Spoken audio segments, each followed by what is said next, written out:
E uma coisa que muita gente comentou Uhum. quando a gente soltou a agenda, Sim. e muita gente deve te perguntar, Uhum. é isso, né? Pastor com ascendência oriental. Sim. Não tem muitos, né? Eu pelo Muito menos, pouco, é. você é o primeiro que eu conheço. Qual Não, que é a tua história? existem, só que são raros. É? É verdade. No Brasil são raros. No né? Brasil. No Brasil são raros. A minha história, assim, meus avós vieram para o Brasil como missionários. De onde? Do Japão. Japão do mesmo. Japão. Então minha avó é de uma cidadezinha perto de Osaka, uma cidade rural. Meu avô já é de Tóquio.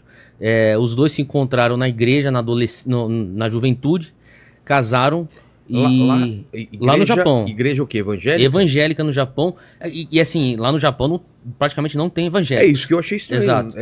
A história, raro, né? A história da conversão do meu avô do shintoísmo para o cristianismo é uma coisa sobrenatural. Pô, conta pra gente antes de você continuar essa história. Então, isso aqui eu tô falando aqui da década de 20, tá? Então eu cresci escutando essas histórias. Meu avô faleceu em 99 com, se eu não me engano, 80 e poucos anos. E então, quer dizer, a gente cresceu escutando a história da conversão dele, que era a mãe dele, minha bisavó, desafiando a cultura da família. Era uma mulher católica, cristã católica. E, inclusive, eles vinham do lado da mãe, de uma linhagem mais aristocrata. Então, vinha com muito privilégio. Pra você ter uma noção, meu avô conta pra gente que ele foi aprender a amarrar o cadarço com 12 anos de idade. Nossa. Porque só ele tinha 4 servos, só ele. Ao redor dele, na casa dele, 14 servos. Então, assim, ele era, assim, o playboy dos playboys. Sei. Então, a mãe dele... e daí isso aí eu não sei como comprovar, tá? Mas eu vou falar o que a gente escutou. E eu escutei já de outras famílias japonesas também. Que a mãe do meu avô, a minha bisavó, foi a primeira mulher a ter um diploma de ensino superior no Japão. E para isso ela tinha que se vestir que nem homem, cortar o cabelo, rapou o cabelo para se tornar ficar que nem um homem. E fez o curso dela no ensino superior assim. Então ele sempre admirou muito ela por ser essa figura que desafiava o status quo. E ela faleceu com ele ainda na faculdade. Então, muito novo, perdeu a mãe. E nesse processo, um dia ele falou que estava chorando andando pelas ruas de Tóquio, assim, em luto.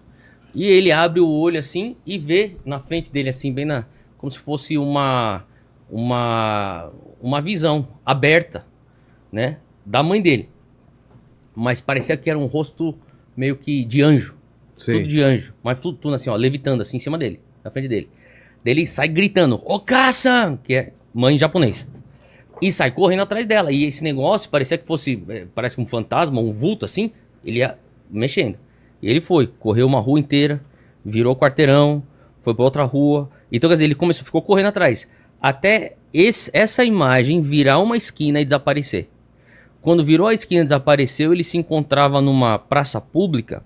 E tinham mais ou menos umas 100 e poucas pessoas de pé, escutando um homem branco em cima de uma caixa de madeira falando com um tradutor do lado.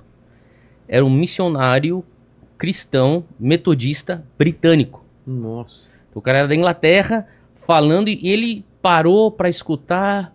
Pela primeira vez na vida dele, começou a escutar a mensagem de Jesus Cristo. Ele falou, cara, naquela hora lá veio uma certeza. Ele falou assim, isso aqui é a verdade. Falou que ele começou a chorar e o britânico falou assim, ó, quem quer tomar essa decisão hoje de viver para Jesus? Ele levantou a mão, entendendo que aquilo ia custar uma herança, uma tradição. Quebra, né? Porque no Japão o shintoísta é shintoísta pro resto da vida, os filhos, os netos. Então, quer dizer, ele toma essa decisão, daí a palavra já chegou pro pai dele. Daí ele já começa os embates com o pai. Eu sei que assim, tudo culminou em ele ser deserdado. E quem acolheu muito ele nessa época, porque ele estava se formando da faculdade de odonto, foi essa comunidade evangélica que o britânico tinha formado. E nessa comunidade estava minha avó, que tinha vindo para a cidade. Então se conheceram lá, casaram, meu avô se formou, começou então a exercer a profissão de dentista por lá. E no início do casamento eles entenderam um chamado missionário ao Brasil, para Amazonas. Então foi assim que minha família veio. Veio para Amazonas primeiro? Foi pro Amazonas porque tinha um hospital missionário no Amazonas, no meio dos indígenas. Então ele veio para servir como dentista no hospital. Entendi. Então ele foi lá e ficou servindo, eu não sei exatamente quanto tempo, eu sei que foi quase um ano, se não me engano, até ele contrair malária. Daí quando ele contraiu malária, o pessoal falou, ó, seguinte, se a gente puser você de volta no navio pra voltar ao Japão, você morre. Você não chega lá vivo. O único lugar aqui que você vai conseguir ter uma chance de sobreviver é em São Paulo, no Instituto Butantan. Então os caras levaram ele lá do Hospital do Amazonas pro Instituto Butantan. E ficou lá, meses recuperando. E eu sei que ele ficou um tempão lá recuperando. Quando ele se recuperou e saiu, né? Aí duas senhoras americanas agora, missionárias, metodistas, vieram a ele e falaram, ó, seguinte, eu sei que você tá recuperado, eu sei que teu plano é voltar, que teu tempo aqui no Brasil já terminou, você já serviu o que tinha que servir lá no hospital, quase você foi embora, Deus foi bom, você sobreviveu, mas a gente quer propor algo a mais para você. Será que você não pensaria e oraria a respeito de ficar aqui na capital, porque tem muito japonês imigrante aqui. E o pessoal não entende português. Eu tô falando agora da década de 30. Então, para pensar, a imigração... a imigração japonesa que começou praticamente foi o quê? Em 1908 foi o primeiro navio que chegou.